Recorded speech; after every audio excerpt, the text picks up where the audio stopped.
So hello everyone, today we discuss contest 7. It was, I would say, more balanced than the previous one, so last problem is definitely solvable, and this problem is solvable, and you get like you can see in the scoreboard, at least somebody solved problem H, and like 3 people solved problem G. Good result, and some of them have solved it actually. Oh, that's good for you, good for you.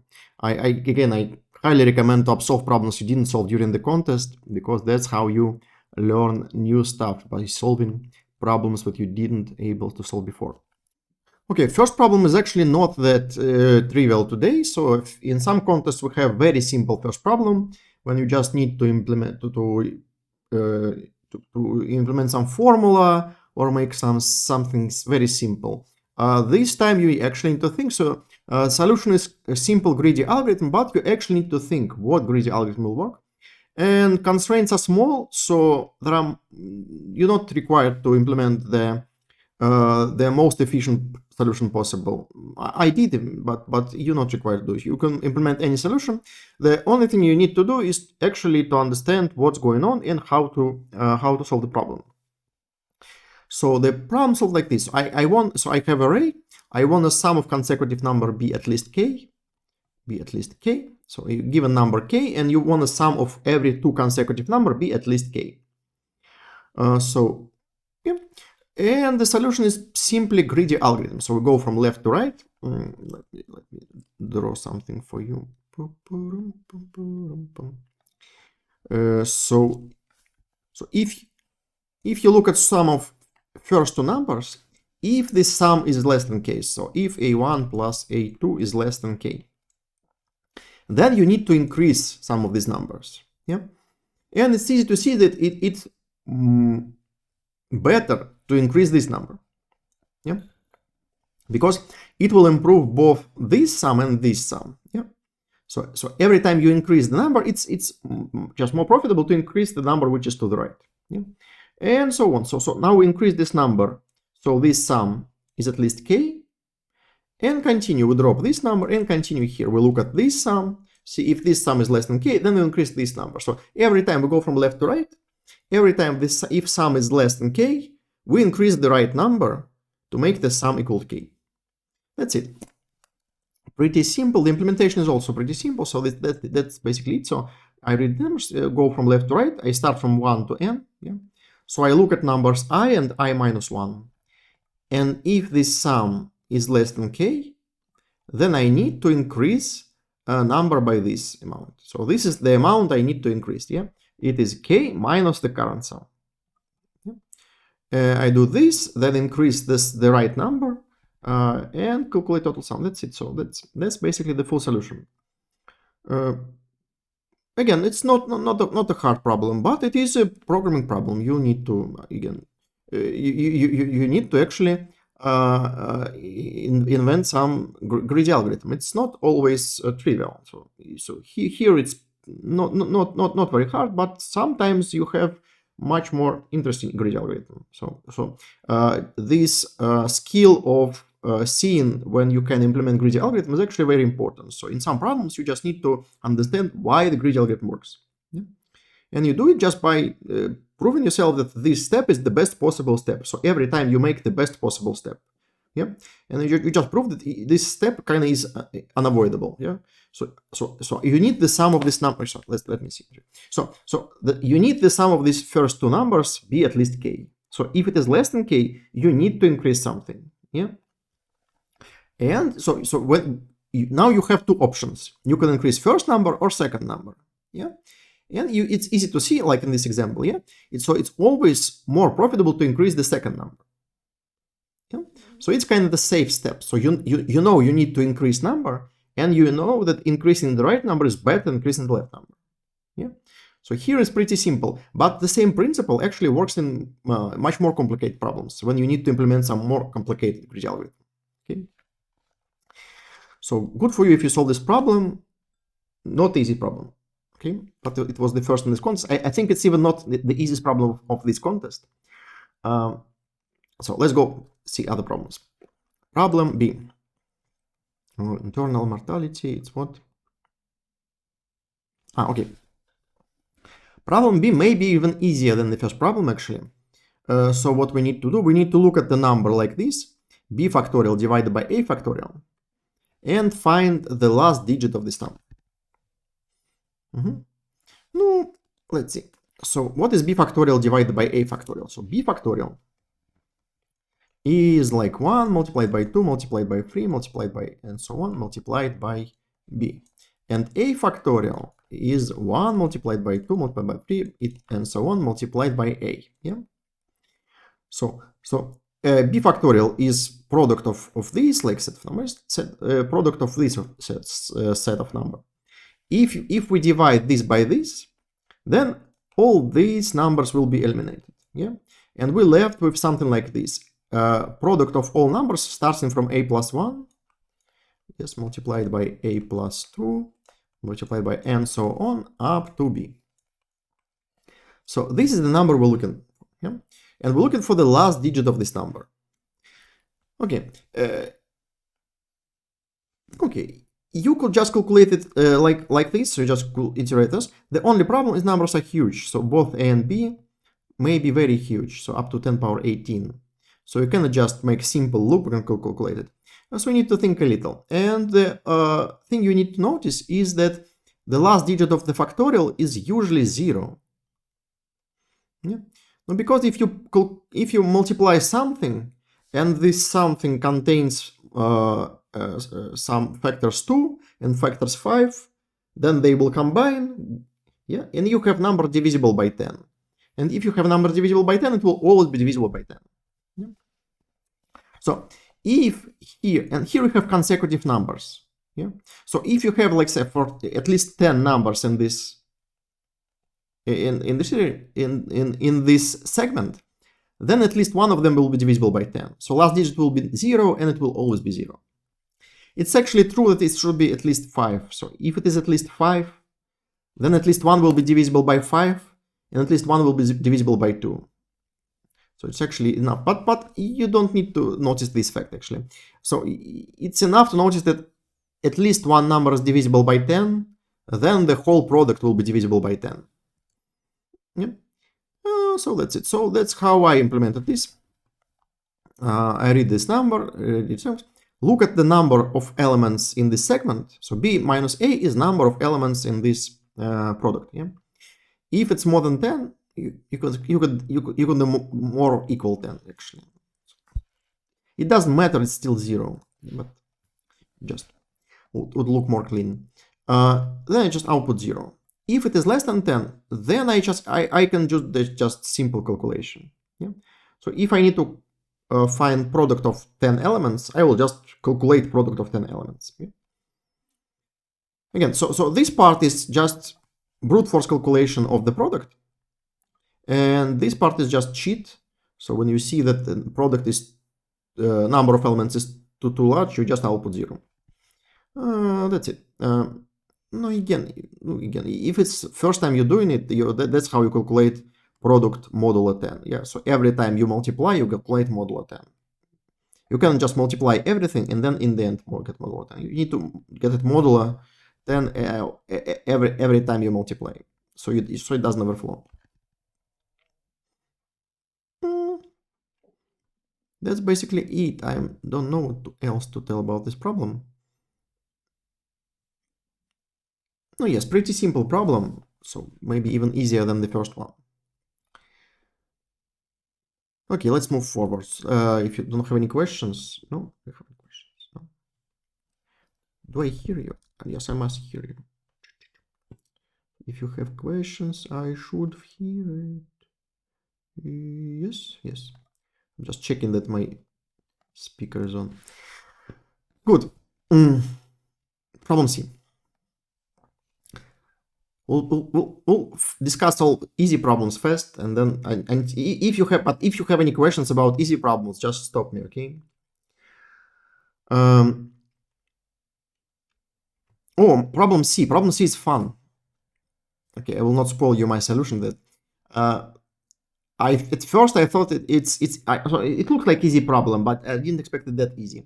Okay, so what we need to do in this problem, we need to split the segment into odd number of odd length segments so borders of each segment are also odd. Okay, so let's think a little. So what we have? We have odd number of segments. Let's say 5 segments, yeah? On both ends of each segment, I have some odd numbers. Let's see ones. Yeah. Let's say I have ones and zeros. 1 is odd element, 0 is even element, yeah? So, and the length of the segment also must be odd.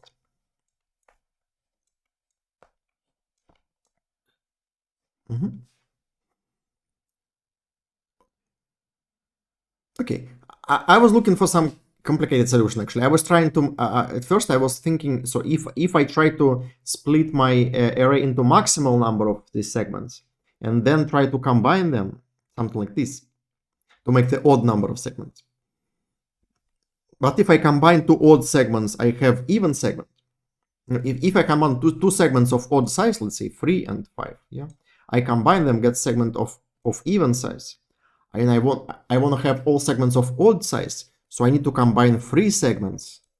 Yeah, but if you combine 3 segments, it actually doesn't make sense. Okay, so it turns out the solution is very trivial. So if you have odd number of segments and size of each segment is odd, then total size of all segments also must be odd.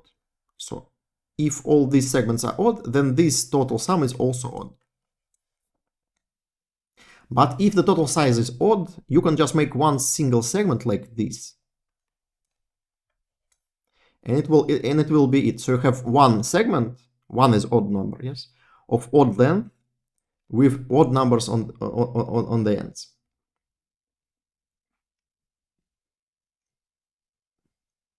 Okay, so no, again, if you solved it differently, if you have more complicated solution, it's okay. So that's what I was trying to do first. So, but sometimes you start thinking about the problem. So how I did it. So I start to think how would I implement this, and while thinking, I try to simplify it, and it turns out it's simplified to this. Yeah. So sometimes before you start implementing, you think a little.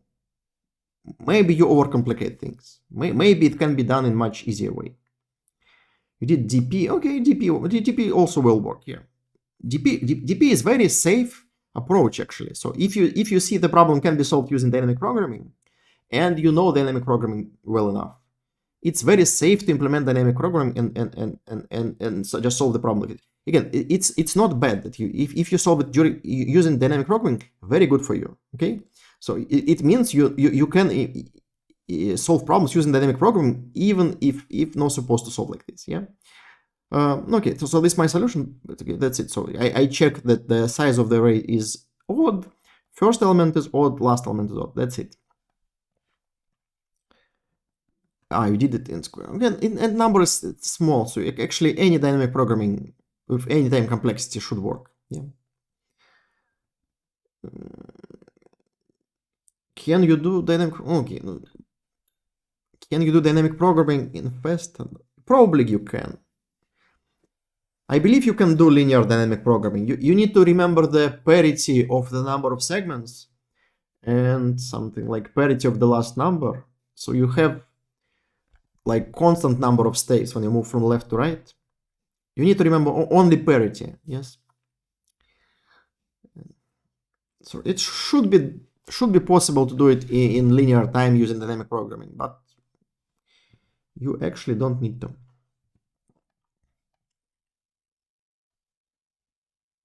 Okay, this problem C. So again, good for you if you solve it using dynamic programming on any other approach, but it actually can be solved much easier. So next time when you try to do it solve using dynamic programming, maybe spend just another minute and think if it's actually problem is actually easier than you thought. Okay, let's go. Problem D. Problem D is actually, I would say, classical problem. So we need to find some elements with given sum. So we have some elements of the array, and we know the constraint for each element. So we know some maximum and minimum. So for each element of the array, we know it belongs to some segment. And we need to check if it is possible to make the elements with given sum. So we need to given, so sum of the all elements should be equal to this sum time. Yeah.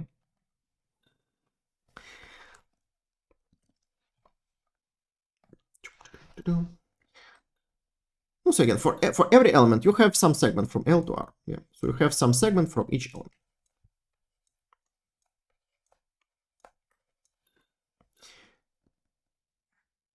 Let's see. So okay, let's think like this. Let's find a condition when it's impossible to get this sum. No, it's obviously impossible if the total sum is less than sum of all minimums. So if this sum time sum time is less than sum of all min time I, like this. So if sum time is less than minimal time for each value, so sum of all these minimal times, yeah, then it's obviously impossible. If it's greater than sum of all max times, it's also impossible. Yeah. Now you think, is it enough? So is there any other condition? In some problems there are some other conditions. For example, in some problem you need to care about the parity of all numbers. So you when you have like plus minus 1, something like this, then the parity always changes. So you need to be careful about the parity. But in this problem, it's not. So how do you think? Okay, can I actually achieve any sum between these two values? And okay, the way I am doing this, usually like this, I start from the minimal possible value and then try to increase it one by one. So you start from minimal. So if you put every element in the minimal point, then you get the sum equals to sum of all minimal elements. Yeah, I'll read it after I finish. Okay, I will finish the explanation and then read. So that's how you make this sum, and then I want to slowly increase this sum until I reach this value. And I see if it is possible. No, it is possible. You start from this position. Then you slowly increase the first element, then you slowly increase the second element, then you increase next element, and so on. So every time you increase total sum by 1. So you start from the minimal possible sum of all minimums, and then increase it by 1 until you reach the maximal possible sum, which is sum of all maximums. So that's how you can achieve every sum in the middle. So now it's just you need to find some way to do it. Many ways to do it actually. I would do it like this. So I will just like I explained here actually, but just faster. So I will first put all elements in the leftmost position. So I will pick the minimal possible value for each element of the array, and then I will increase them. But I will not increase them one by one. I will do it in big steps. So I will look at the first element, try to increase it at maximal possible, then take the second element, increase it to maximal possible. So I make the each element maximal possible without going out. So the total sum is not greater than given value. Yeah. Let me finally read what you're doing. Oh, you solved using dynamic programming. Also doable. Yes. You definitely can do it with dynamic programming. It's overcomplicated again, but totally can be done. Yes, dynamic programming and binary search actually are two algorithms which will allow you to solve like 90% of all the problems. So if you master a dynamic programming, it will help you a lot in many programs, not only this. So even in problems which don't require any dynamic programming, you can implement dynamic programming and solve the problem. Okay, so yes, mastering dynamic programming is a very important thing. So okay, here's my solution. So I'm read, calculate minimal sum, calculate maximal sum, check if sum is in this range. If not, output no, and then just construct the array. So I start from array of minimums. This is total amount I need to add, and then I will just add this amount d. Yeah. So I go left to right, count what is the maximal amount I can add? I cannot add more than d, and I can't add more than difference of maximum and minimum. Yeah. So I just greedily add maximal possible amount to each element. Add this amount, decrease d, continue. That's it. These problems not DP. No, these problems not DP. These problems, both problems C and problem D, are about greedy algorithms actually. Yeah, but you can solve them using dynamic programming.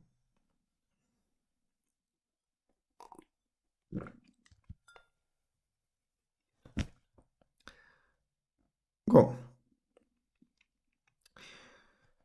Okay, let's move forward. Accept problem E. Oh, problem E is a nice problem. It's more the mathematical problem, so there's not that much to programming here, but it's a nice problem. So how do you solve problems like this? It's more like mathematical puzzle. Again, there are many ways to solve problems like this. In programming competitions, what I usually start from, I'll start from looking at the samples.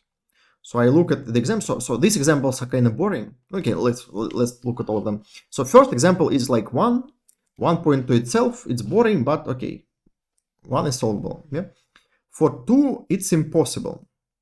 You think why it's impossible? No, okay, if I have 2 elements, yeah, then I have 2 possible permutations. They can point to themselves. Yeah, that's not correct. Yeah, that's not what we need. And they may point to each other.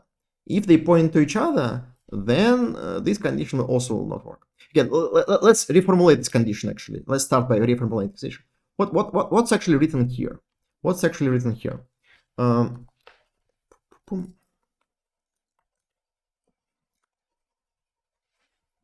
You need to build a permutation. Permutation is basically, let's say, a set of pointers. So each element is point somewhere. So let's say like a 5 element. So this element points here, this element points here, this element points here, and so on. So every element points somewhere. This no here, something like this. Again, it's permutation also. So first element points here, 3. It's point to 1. This points to 5. This points to 4. This points to 2, and this points to 4. Not 4. 5. Okay, so I have 6 elements. Oh, I can count 6. 5. Yeah. So this permutation corresponds to kind of this picture. Yeah. And what's written here, that if I make 2 steps, so if I start from element I, yeah, calculate P of I, and then calculate P of I, yeah, then I move to element n minus I plus 1. N minus I plus 1 is just the mirror element from the other side. Yeah.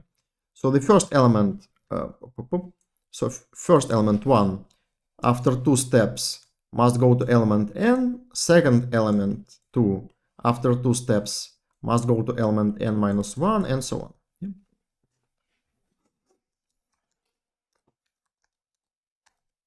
Okay, that's what's written here. Yeah. So I start from every point, make 2 steps, and I come to the mirror element from other side of it. Yeah. Okay. Now let's look at the examples. Why for 2 it's impossible? Because the only non-trivial permutation of 2 is like this. Yeah. So 1, 2, 1 points to 2, 2 points to 1. Yeah. If I make 2 steps from here, I return to 1. So I go 1, 2, 1. Yeah. So it's impossible. So it's easy to see for 2 it's actually impossible. Okay. Let's guess 4. So if I have 4 elements, okay, let's just draw this picture. So I have permutation 2, 4, 1, 3. Yeah. So from 1 I get to 2, from 2 I get to 4, from 3 I get to 1, from 4 I get to 3, like this. So that's how this permutation actually looks like.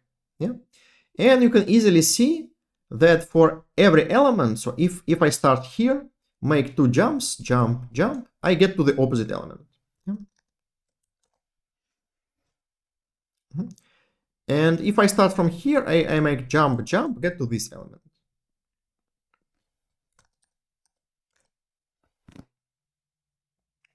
What is it lagging?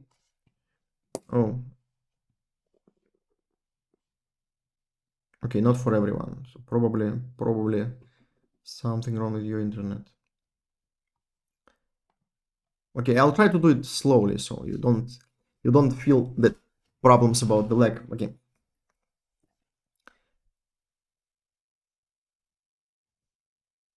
Okay, now let's look at the last sample. So I have 2, 5, 3, 1, 4. So middle element goes to itself. It kind of makes sense. Yeah, it should go to itself. Yeah, because it's mirrored to itself. Yeah. Here I have 2, 5. And see, actually doing the same thing from here.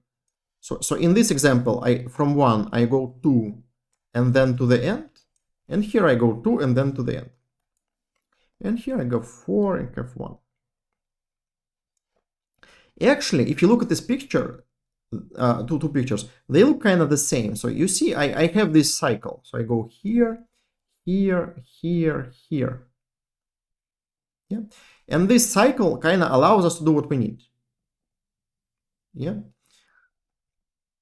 Can we now expand this picture? No, we can't. Can we do something similar for large size of the array? Yes, if I have like 4 elements here and 4 elements here, so I have n equals 8.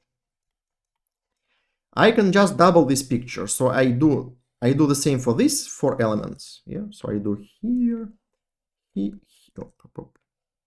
here, here, and do the same for these elements. So I jump here, then here, then here, then here.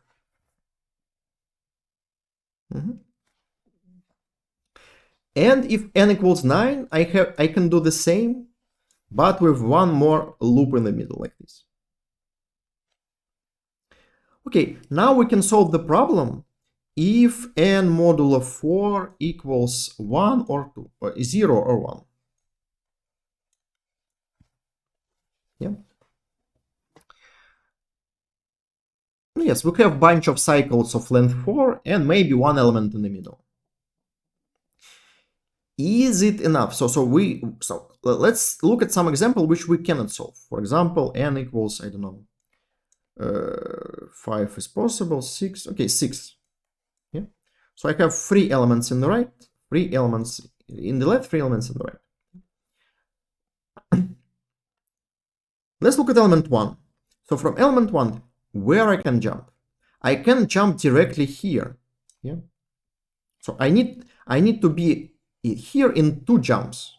So I cannot go here in 1 jump. Yes. So I need to jump somewhere and then go here.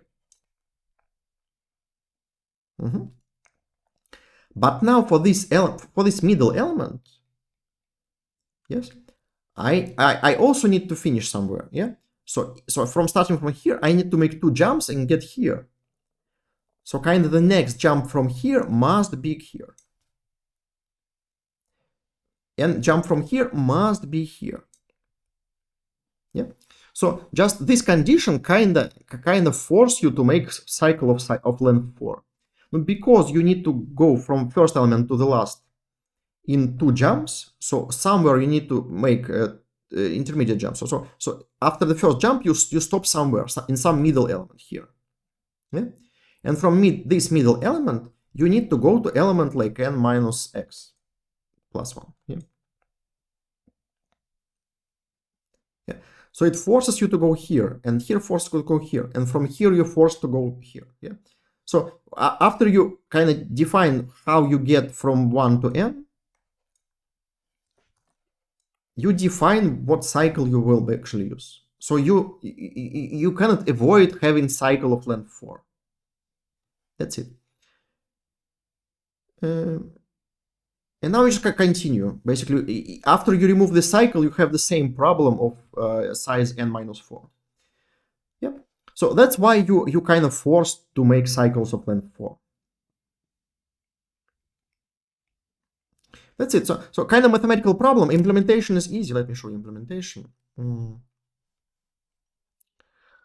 No, that's basically it. So I check if n modulo 4 is 0 or 1, then I do this. So these are my loops. Yeah, I do this step 2 up to n over 2. Here I just make this cycle of 4 elements. If it's odd size, then I also put a loop in the middle.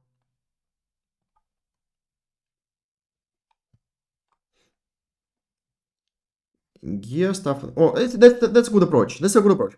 If you cannot guess the solution after you look at the looking at the examples, you can implement brute force. That's something I actually do quite often. If the problem is more complicated, you cannot just look at this example and figure out what's going on. You can do brute force. You can do brute force, look at some longer solutions, and then understand what's going on. So brute force is actually a very important tool you can use in problems like this. So yes, good for you. So if you implement brute force and then learn what we need to do, good for you. Okay. Okay, we move into harder problems actually.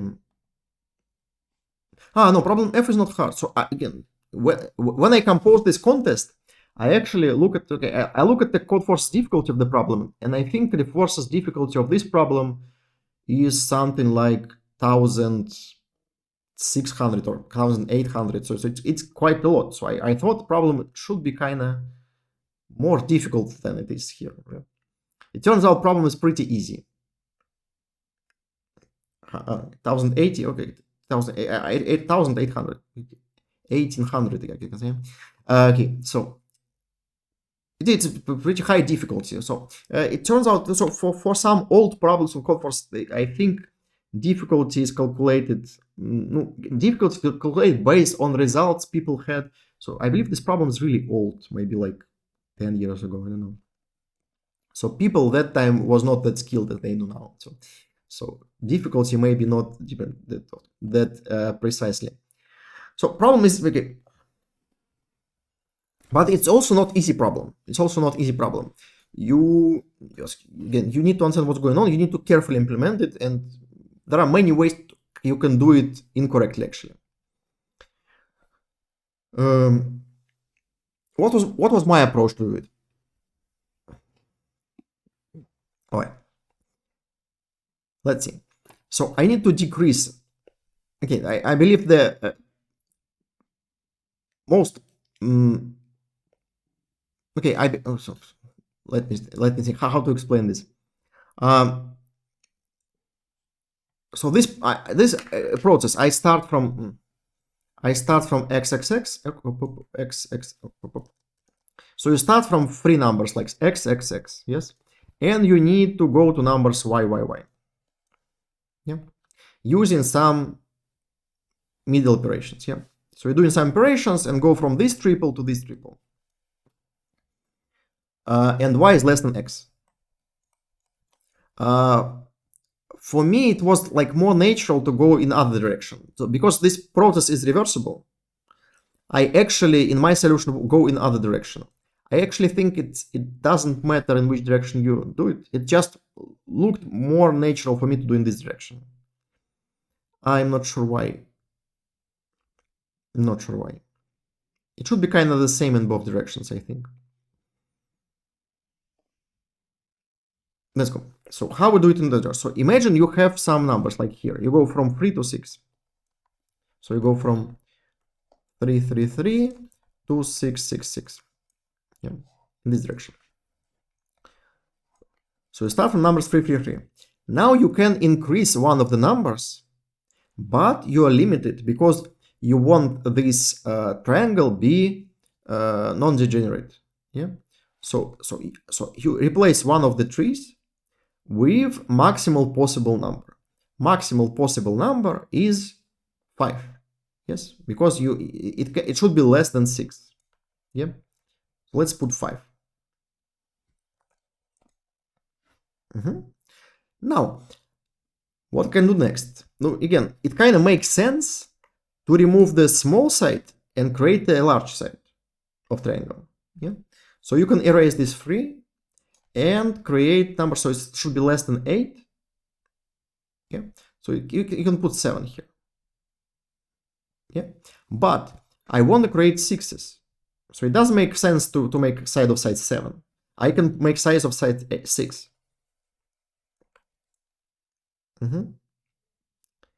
And now I can make all other sides equal to 6. So I can remove this at 6, remove this at 6. Yeah.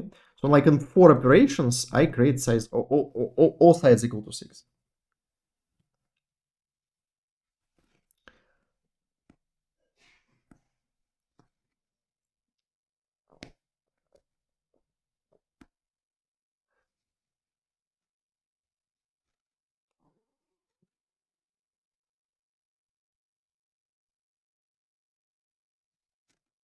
In other direction, it's not very okay.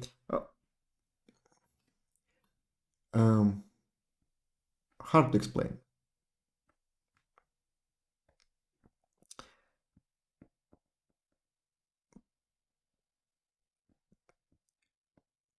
Let me think. So how to explain why it's easier to move in this direction?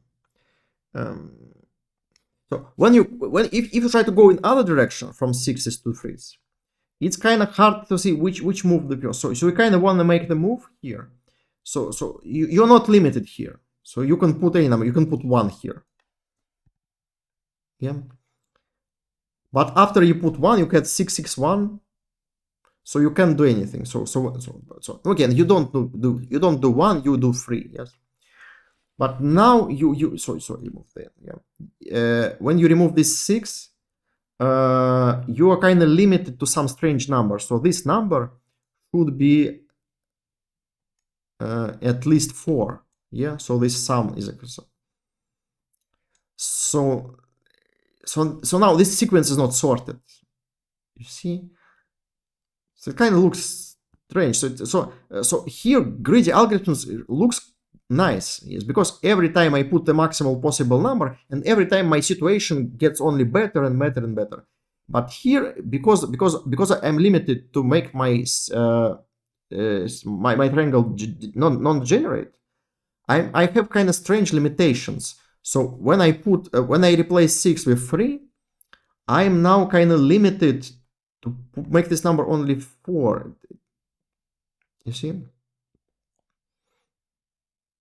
So again, if you try a little bit, it just feels more natural to go in this way. It's kind of hard to explain. Really hard to explain actually why it's so. I believe what you normally do in problems like this, you just try some different approaches, and like approach go from in reverse order is very popular approach. So in many problems, problem is much more easier if you start thinking backwards. If you start from the final position and just go backwards. And that's what's happening here.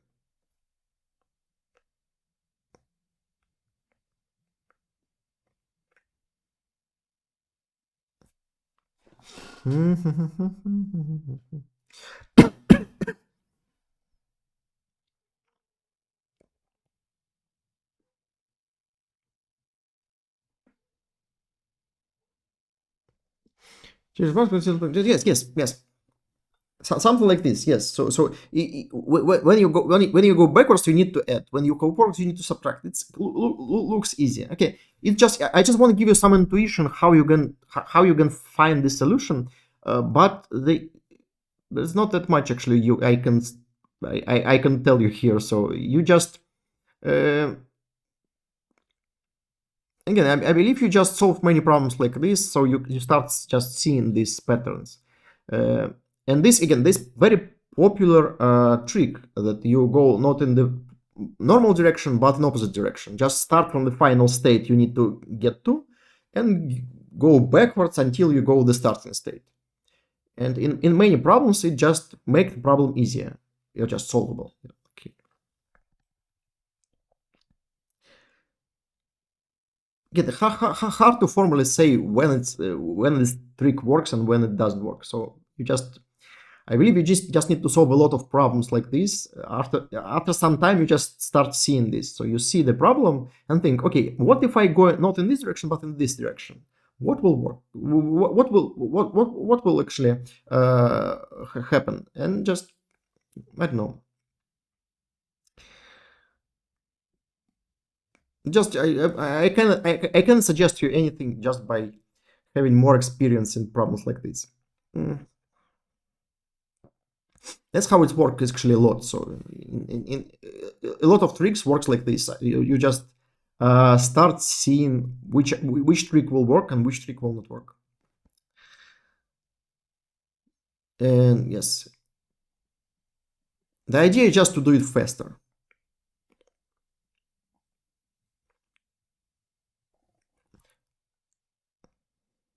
That's fun. They tried to hide it. I didn't read these notes, but they actually tried to hide it very intensively. So let's do it like this. So, okay, so it's a very strange way to achieve. Okay, good for them. So they tried not to spoil the solution actually. Now, if you look at this example, you can actually see this. So they start 4, 4, 4, and then 7, 4, 4 is like the maximal possible. So you can't extend more than 8. So all these triangles are almost degenerate. So 7 is the maximal possible value here. 10 is, again, some of this is 11, you see. Some of this is 17. So you have almost degenerate triangles.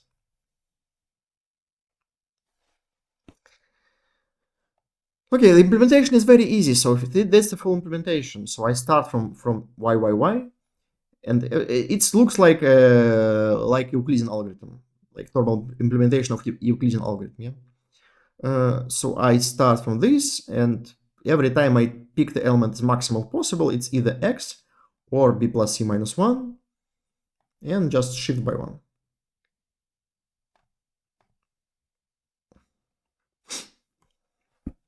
Okay, that's problem F.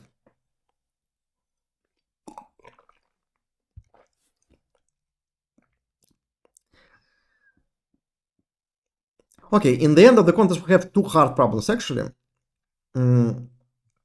Let's go. So first problem is about trees. Again, it's not like I'm choosing problem about trees. It's just a lot of problems about trees. So in this problem, we have something like this. So we have a tree, and we wanna erase some of the nodes. So the resulting part is connected, and it has maximal possible sum. Let's draw the example actually. Example, we have 2, 1, 2, 6, 4, 5, 6, 2, 3. Yeah, like this. So this is for example. And the output is I need to remove these 3 nodes. Yep. Because these 3 nodes will give me the maximum possible sum. The sum will be 2 power 6 plus 2 power 5 plus 2 power 2. Is maximal possible, yeah. Okay, let's just digest the problem piece by piece, yeah. So first, what we need to do? No, we need to erase some elements, yes, and but we need to maximize some of the remaining elements. So what can we do? Instead of removing elements, we can think about remaining elements. So let's look at the remaining elements. We need to have some n minus k remaining elements. Yeah. So I need to pick some n minus k connected elements, so the sum is maximal possible. Now, you have the elements with these weights, yeah? So when you maximize some of these elements, you can do it greedily. Yeah? No, because some of the sum, no, if you look at the sum of this, so we have 2 power 6 is just 0, 0, 0, 0, 0, 0. Yeah, 2 power 6.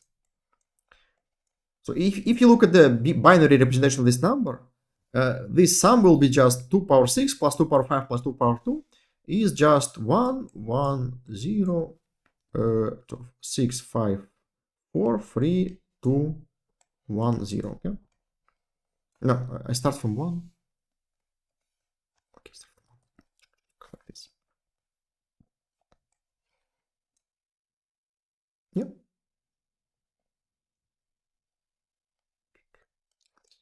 Doesn't matter. Yeah. So this sum 2 power 6 plus 2 power 5 plus 2 power 2 equals this in binary. Yeah. So I want to maximize this binary number. Yeah. No, number can be maximized greedily. So you go from left to right and maximize each digit. What does it mean? It means I kind of want to pick this 2 power 6 very much. Yeah. If I didn't pick this 2 power 6, then my total sum will be strictly less than 2 power 6. Because sum of all elements is less than 2 power 6. So I always take this power 6 into my set. Yeah. Now I pick 2 power 5 for the same reason, because I want to maximize this bit. Now I try to maximize this bit.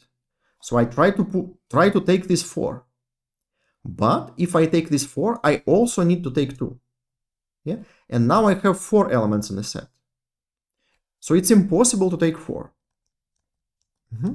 So I skip the 4, go to 3, try to take 3. And again, if I take 3, I need to take 2. So again, my set is too large. So it's impossible to take 3. Let's try to take 2. I take 2, it's possible to add 2. So add this. So again, it's greedy algorithm, but it's now it's more complicated greedy algorithm here. So we do it like this. Why is it greedy algorithm? Because we have exponentially growing weights. So each weight is greater than sum of all previous weights. Yeah. So if you have basically an knapsack with exponentially growing weights like this, then you can do it greedily. You go from the highest possible weight and try to add it to your set. Yeah. If it is possible, you put it in your set and finalize it. Yeah, here. Fix it inside your set. If it's impossible, you throw it away because it's impossible to add it to your set. Okay, that's it. So that's the solution. We will have, okay, let's do pom. So we will look at the tree. So we have some tree.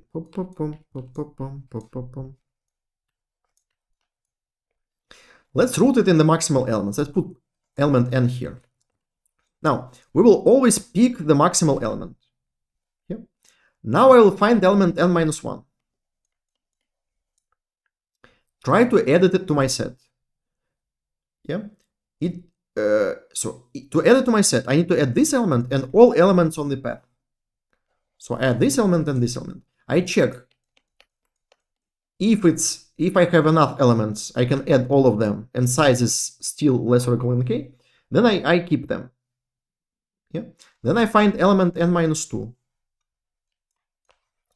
Check how many elements I need to add. If it is too much, then I know it's impossible to add n minus 2. So I remove it and continue every time. Yeah. So you do it one by one in decreasing order, and every time you decide if you take this element or skip this element. The only problem, you need to do it fast. So to do it fast, you need to do the following. So you need to find how many elements you need to add together with this element. So again, take element I. There are some parents, so the root is n. So the root is always taken. Yeah. So if you look at this path from I to n, so some elements here are taken, some elements are not.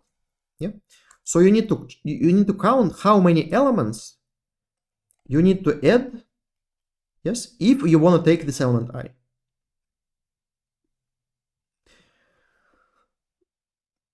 here you actually need some data structures. I believe many data structures will work. The easiest one is, I believe, binary lifting. So what I will do, I will start from this point and go up until I have element which is in the set.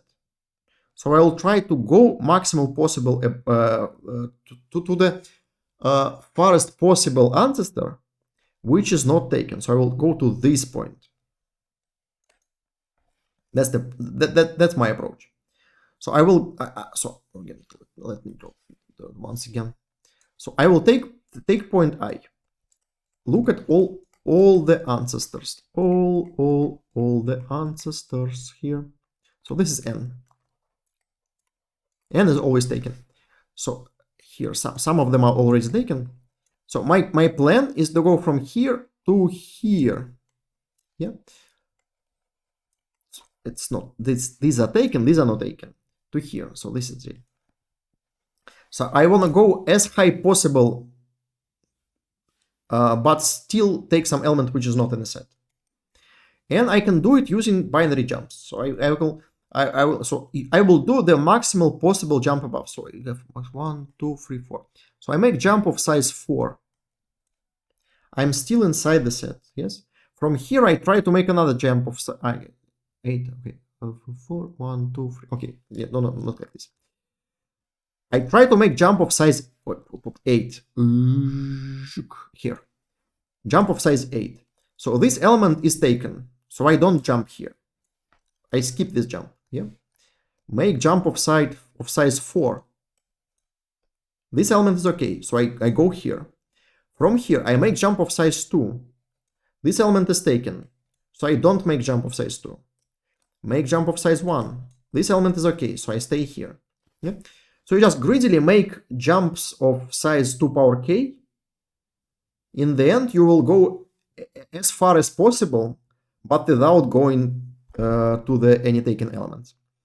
It's basically binary search, but over the tree. Yeah. Again, if you don't know how to implement binary lifting, highly recommend. So it's one of the easiest technique for dealing with trees. Okay, so that's my solution. Let's see. So that's simple DFS. I call it from node n, from the last node. And I do it to find all the parents. So parents are just jump of size 0. So this array will contain all the jumps. So I just fill the first layer, jumps of size 1. Yeah, this is just my parent. Yeah. Yeah. Okay, and this is the depth.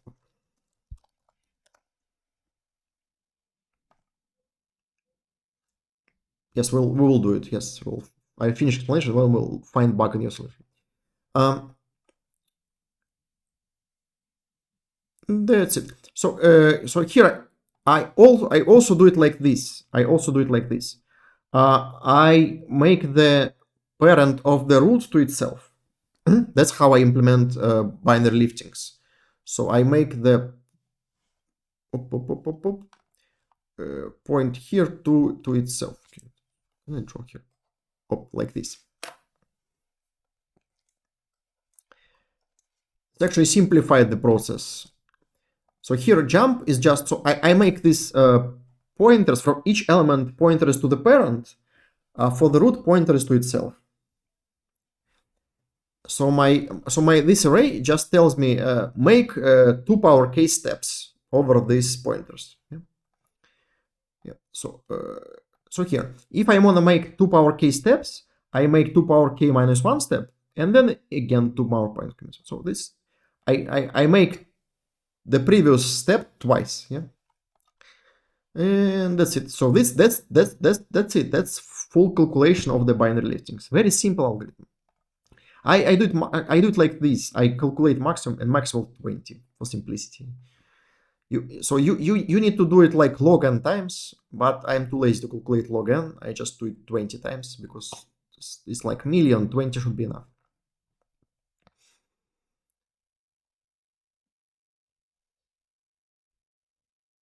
Okay, and this is the algorithm. So I mark all the elements I took in the set. Here I specifically say I will always take element n minus 1. Then I go for other elements in decreasing order. Check if it's already taken. Continue. If not, I do the binary liftings. Yeah, so J now, so J is here. So J is the maximal element which is not taken. Yeah, I specifically do it like this. So I start from element I and I keep J, B in this set of not taken elements. That's it. Just greedily do these binary liftings. Here I calculate number of elements I need to take. If I can take this many elements, I take all of them just one by one. That's it. If it's impossible to take this element, I add it to the result. Yes, I need to reverse it because I need to output it in increasing order for some reason. Pretty simple actually solution, but it involves some advanced technique. Yes, this binary liftings is not something we quite often see in this contest. So it's already some master level techniques, but it's not that hard. So after you solve few problems, you pretty much know how to do it. Okay. Let's look at your solutions. I forgot your handle actually. That must be you, yes?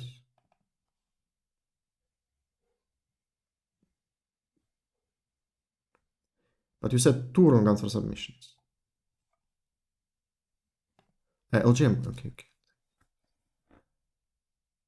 How can I forgot this handle? To answer, memory limit, okay. Oh, I also got memory limit. Where's my submissions? I also got memory limit in this problem because of this define. Yes, I had the same define. So I normally have in 64 bits here, just to not think about integer overflows problem. But in this, yes, this problem, I don't have enough space to handle that many 64 bits number. Yes, I have memory, yeah. Yeah. Same problem here. But you have test 12, I get test 40. Okay. So I'm more efficient in memory than you.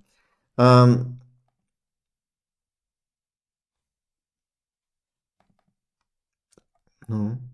Can you look at it? Let's look. See, K, the J, read the array. That's good.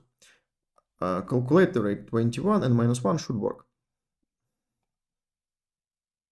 Okay, you do it in opposite direction. Okay, I do it in opposite direction. I first use small dimension, then large dimension. That's because I'm used to do it in Java, and in Java it's important to have small direction, then right, because you have small number of large vectors, yes. And if you do it like this, you have large number of small vectors. And in Java, it makes a lot of difference like this, but for C++, it's actually not that important. Okay, DFS, passage order, passage, continue, pump, V, okay, this looks easy. Here we just calculate, okay.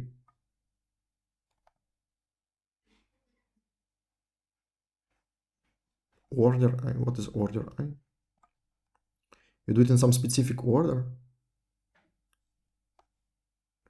Why? Doesn't matter. Ah, because you do it in the, you do I and then J. Uh-huh. Strange thing. You don't do it like this. You just swap these two force. You do it by increasing of the distance, and then it's much easier to think like this.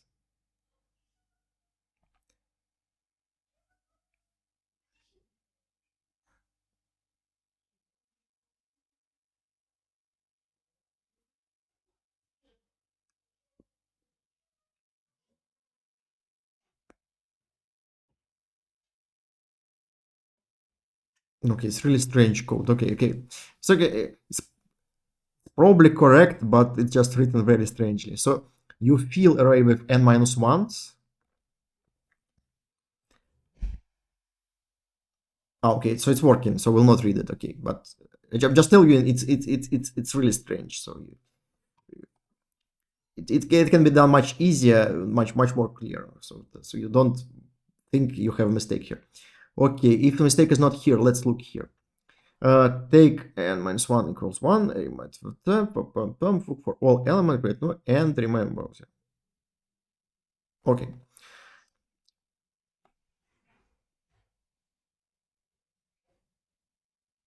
Okay.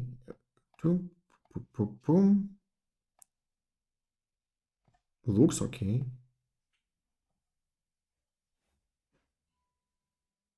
Here I have V. It must be V, right?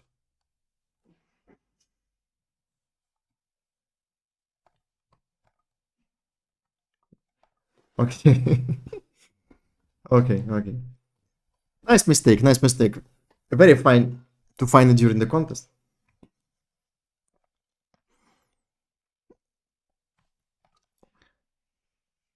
There's also one more. Okay, let's do it one more. I closed it too fast. Okay. Let's do it once again.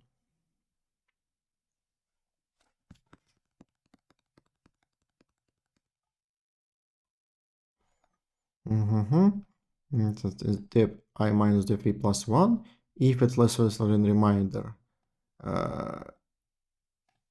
Increase, that's temp equals I, take v equals 0. Boom.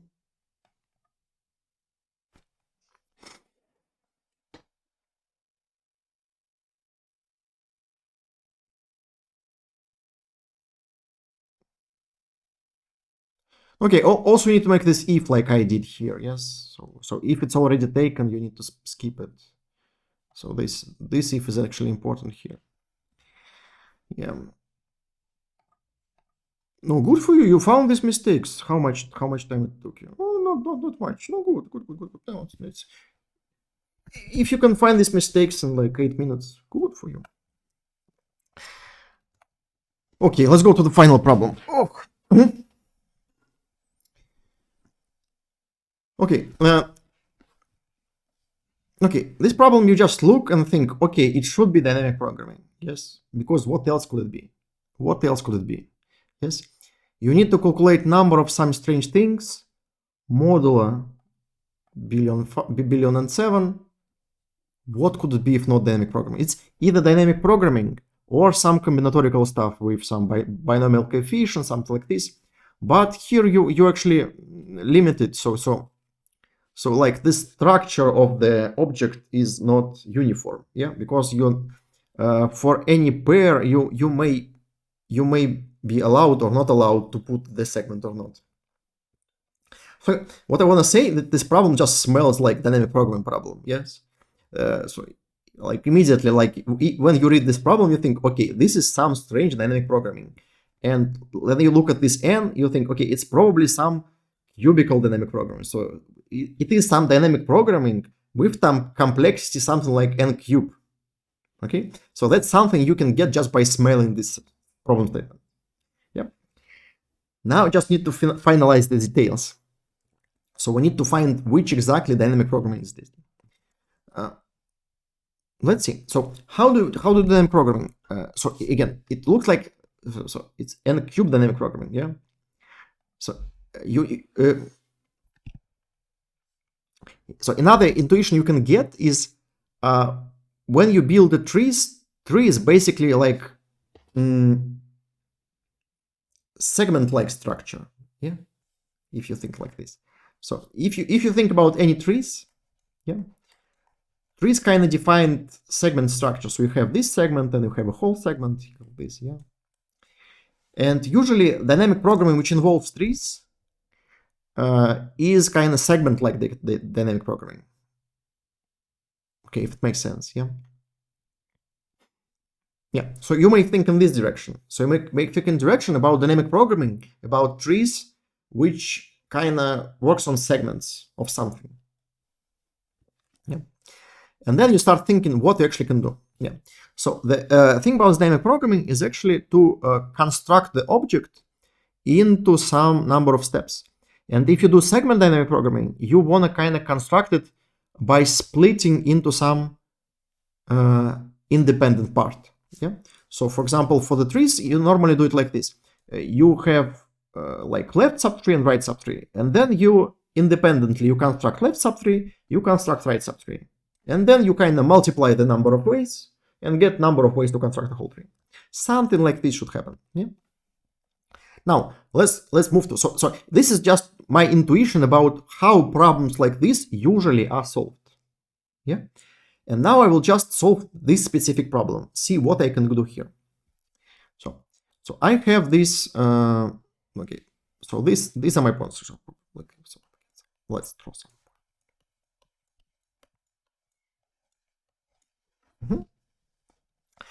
So you start by kind of the whole segment of points. So you have point 1, point n, and you kind of have this whole all this segment from 1 to n. Yeah, from 1 to n. And what you need to do, you need to connect all these points. So this is my problem. I have n points. I need to connect all of them with some tree. Yeah. Now let's see, what can we do? What can we do? Let's erase this for now.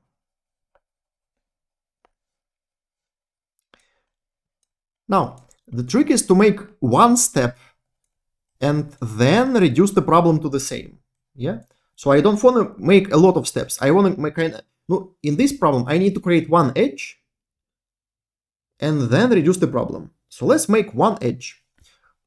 No, for example, which edge? Let's make edge, let's take the node 1. This node 1 is connected to something. Yeah. I don't want to take all these edges at the same time. I want to create only one edge. Yeah, but I want to make this edge in such a way that my problem is split it into two independent problems, you see? So you need to find one of these edges. So you can take either the leftmost one or the rightmost one. Okay? Okay, you can think about it like this. You need to construct a tree. Yeah, so tree is the object, so you need, okay, so you have some object, yeah? You need to calculate number of ways you can construct this object. Yeah, so I just want to give you some intuition of how this, how it works. So you have some object, let's see what, 3 in this problem, yeah? So you want to find number of different objects you can build, yeah? So you do it like this using dynamic programming. You normally do it like this. You just construct this object not at the same time, but one by one. So you start from empty set. Then you create one edge, then another edge, then another edge, then another edge, then another edge. Yeah. And you want to add these edges one by one in such a way that every time you have similar problem than before.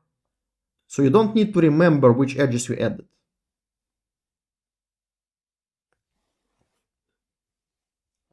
Okay, I just want to explain how can you come up with dynamic programming solutions. Yeah, so normally you do it like this. You look at the final object you need to construct, and you kind of define the iterative process how you construct this object, and then make dynamic programming over this iterative process. Sometimes you do it using state and transitions, yes. Here it's a little more complicated because you kind of split the problem into two problems. That's what's usually happening with trees. So you have some states, but you don't go from one state to one state. Here you kind of, from one state, you split into two independent states and then multiply this. So it's a little bit more complicated than that, but yes, the idea is like this. Again, the main idea is to construct the object iteratively. Yeah. So I start from empty. So I don't have any edges. So I will add only single edge every time and see how my problem modifies. Yeah. So I look at node 1 here. So in the final tree, it will be connected to something. Yeah. So what I will do, I will look at the final tree, look at the one of these edges, leftmost or the rightmost. In my solution, I believe I take the rightmost, so I take this edge. And I will say, this is the first edge I will add to create my final tree. So I add this edge and see what happens.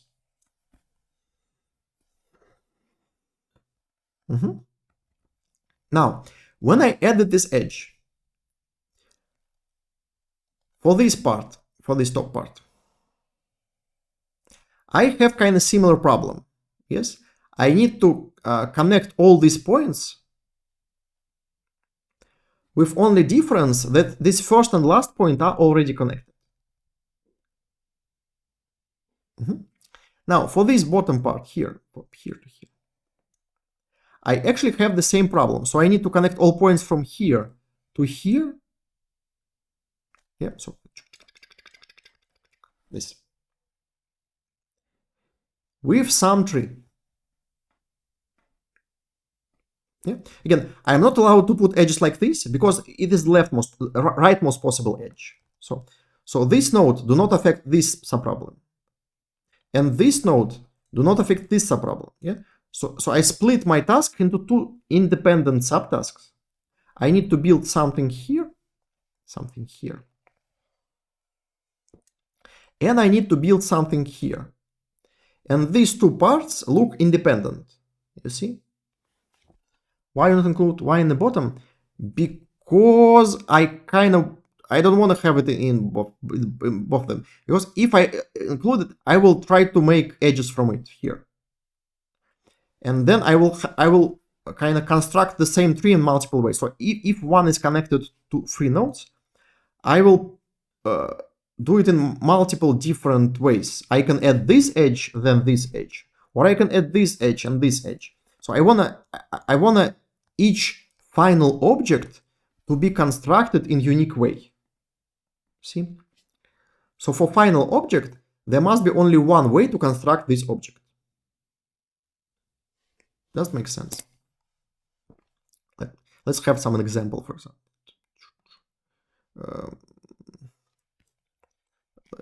Boom, boom, boom, boom, boom, boom. So this is 2, 3, 4, 5, 6, 7. Yeah. So if I connect node, so let's look at some final tree. Let's say I have tree like this, boom, boom, boom, and something like boom, boom. Okay, I don't want to connect 1 and 7. Let's do it like this. I will do it later. So for this tree, yes, I look at node 1. It is connected to node 5 and 6. Yeah, I will first connect it to node 6 and then solve recursively here and recursively here. And now I have unique way to construct each object. So it's much easier to count number of ways. So it's like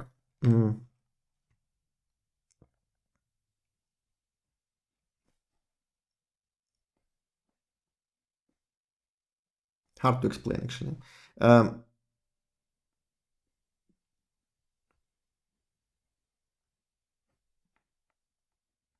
Okay, it is okay. I don't know how to explain it more clear, so let's just keep it. So again, when you count number of objects using dynamic programming, you want to do the following. You want to construct the object. You want to just make a process which constructs your object in some unique way. And then you kind of, instead of counting number of objects, you count like number of paths. Yes. So every process of construction object is some path. Here's not a path, it's more like a tree, but Okay, you got the point.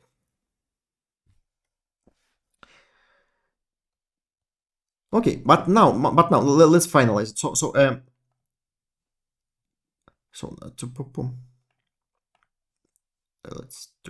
Let's one more. I need one more. Yeah. Now let's see. So my intermediate problem of dynamic programming look like this. I have some segment from L to R. Yes. And I want to connect all of them. So I choose some intermediate node I here, connect L to I. Yeah. Then I have problem this from L to I and problem from I to R. Yeah. But problem from L to I is actually different. You see? Because in this problem, these two nodes are already connected. Yeah. So let's introduce another problem, which is kind of looks the same. So it's L and R, but these nodes are already connected.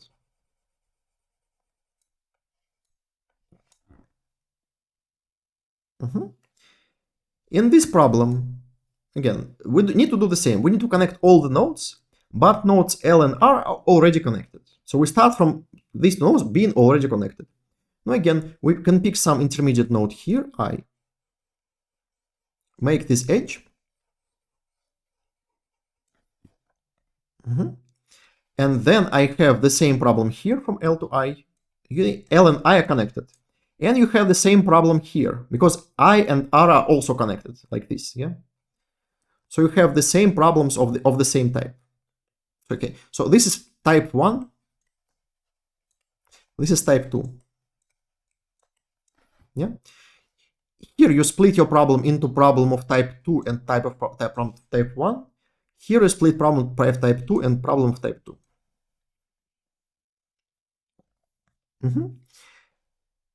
Now you need to deal with corner cases.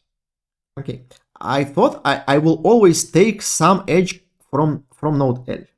But what if node L has no edges? In this situation, it's just impossible, because L should be connected to something. In problem of type 2, it's possible that L is not connected to anything. Yeah, it just means that I need to solve problem from L plus 1 to R. This problem from L plus 1 to R. Yes, and it will be problem of type 1. Because L plus 1 and R are not connected. And also there is corner case in type 1 problem, when I just connect L and R with an edge. Then I get problem from L to R of type 2. Yes, you see? So every time I introduce one new edge, and I kind of reduce my problem to some problem of the same type. So I have two types of problems, and I kind of jump between of them. But every time I reduce my problem to problem of one of these two types.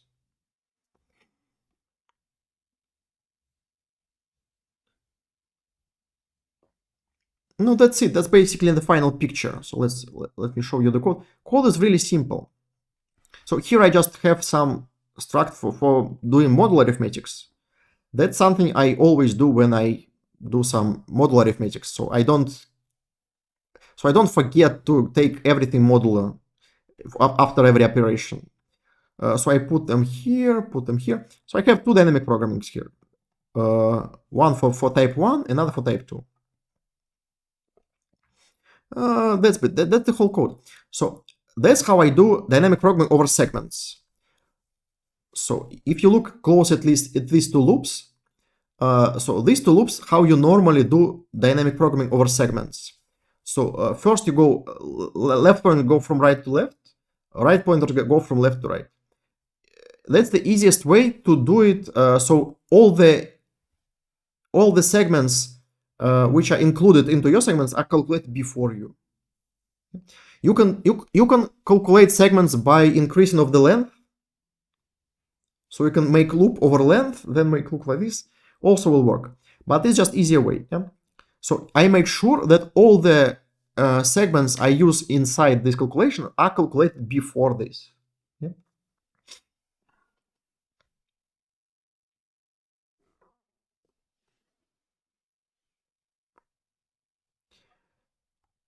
This means, okay, it doesn't mean to be short. So I just, it's short because I implemented from scratch. Usually I would just take it from my library. It's more massive. It have more operations. But in this problem, I only need plus and multiplication. So that's why it's so short, because I only need these two operations. Normally, I would just take min from my library, and it's longer. But who cares about the size of your code? Yeah? Um, Okay, so these two loops just make sure that you calculate segments in correct order. That all segments which are nested into your segment are calculated before you. Here, special case when you have segment of size 2, when you have nothing inside, yeah, you just check if you can make the segment or not. If they're already connected, you're already done. If they're not connected, you need to connect it with the segment. It's possible if you can draw this segment. That's it. So first I calculate dp2. So this part for this case, when I don't use L, when I don't connect L to anything, I just make the same problem from L plus 1 to R, and it's problem of type 1, because they are not connected. And here, if I use vertex L, I check which one is connected to, and if I can draw this segment, then I calculate like this. So I have problem here, multiply,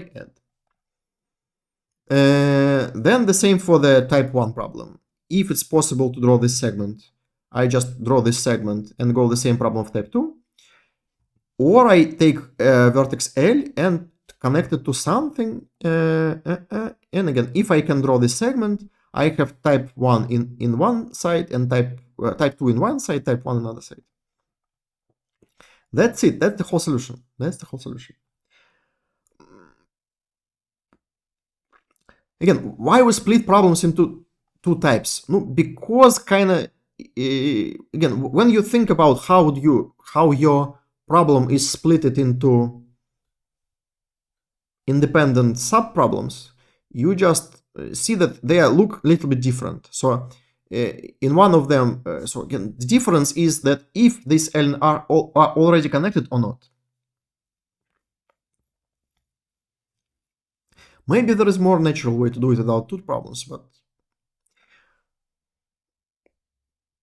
I just thought it's easy enough to do it like this. Again, you just look at your problem and try to reduce it to some smaller problem, like you normally do with dynamic programming. So you draw something and see which problems you have now. And you see that it's kind of, it is divided into two independent problems. So problem is here in the left and problem in the right. But when you look at them, they're a little bit different, because in the left problems, these two nodes are already connected, but in this problem, they're not connected. So you think, okay, now I have two slightly different problems. So okay, let's introduce two types of problems and then continue. Sometimes you have like 4 types of problems. Happens. Difference, okay. Difference is in type 1. Okay, let me show up. So okay, so okay, both problems look like this. I have segment from L to R. So I have segment of points from L to R. Yeah. Points. And I need to make a connected structure tree. So I need to make some tree which connects all of them. Yeah. I understand that. Sorry, I just wrote something in the chat.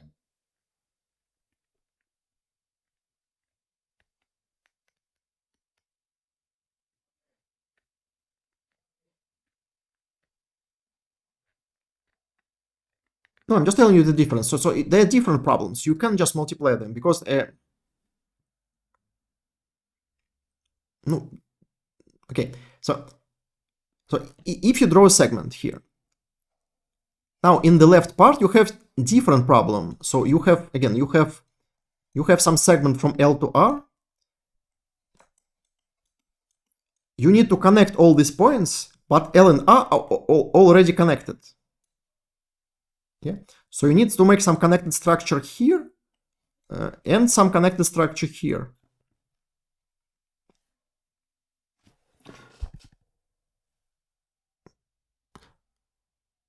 So you're saying we can split, we can find where we split them and just multiply.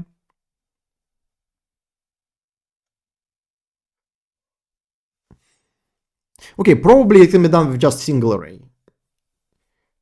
So if they're already connected, we can find this middle point here and just calculate number of trees here, number of trees here, and just multiply them. Probably also should work, yeah. Okay, probably there is some easier solution with just a single dynamic programming, but I don't care that much usually. So when I see dynamic programming with just two different types, it's just something that happens a lot in the dynamic programming over trees. So I just don't scare of this. So it probably can be solved easier, yes. Why didn't we count in L of type as well? Because with type gets split into another type one.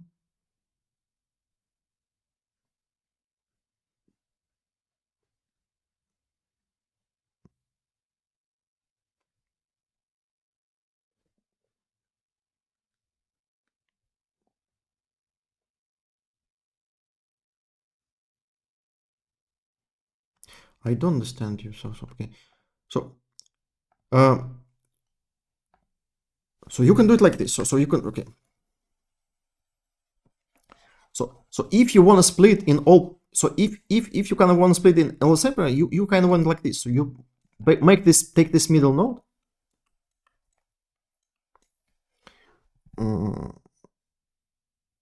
Yeah. So imagine you connect them.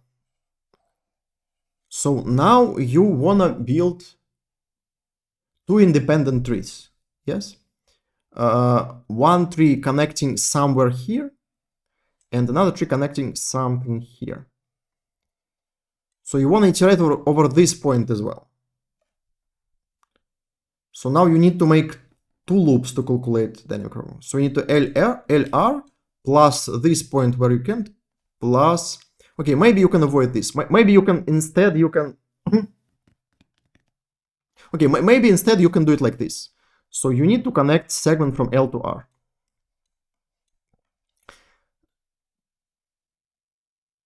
Yeah, so you build some tree here. Okay, another way to think about it. You can build some tree here, some tree here, and then connect them with an edge.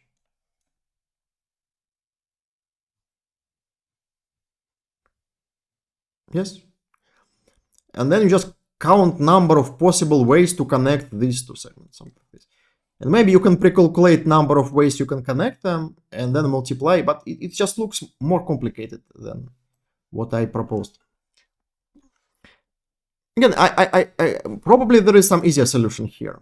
I think a solution is easy enough, but probably there is easier solution.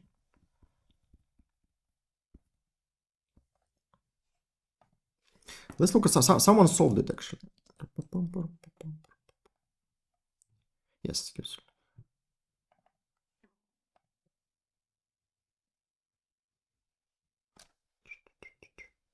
Will you open? What?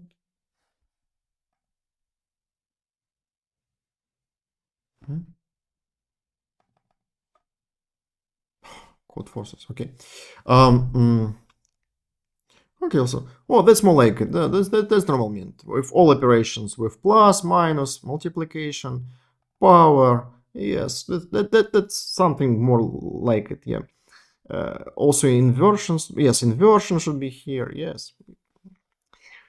That's more practical thing. You can raise mode here and what is RT?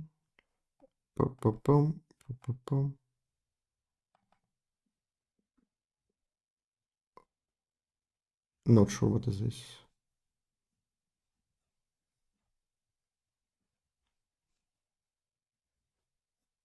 Not sure. Okay, so what? Okay. So here you have lazy dynamic programming. Not the best way to do it. Not the best way to do it, but possible. Okay, so you do it recursively.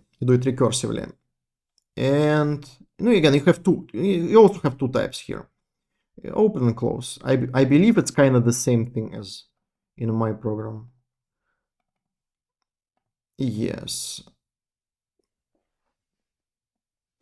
Yes, you check if it is not calculated, then you calculate it and make recursive calls here. And here we have close and open, here we have close and close. Yes, it looks exactly like mine actually. And also I have L minus one. Okay, but you connect R, not L. Yes, you connect. I connect vertex L, you connect vertex R. Okay. Here you connect L. Okay. Okay, why not? But again, I believe this is the easier way to do it. So instead of making all this recursion and stuff, you just make two loops in this order and just calculate values. No recursion needed, no Boolean arrays is calculated, nothing. Okay, if you don't have any more questions, then see you next week. Thank you for coming.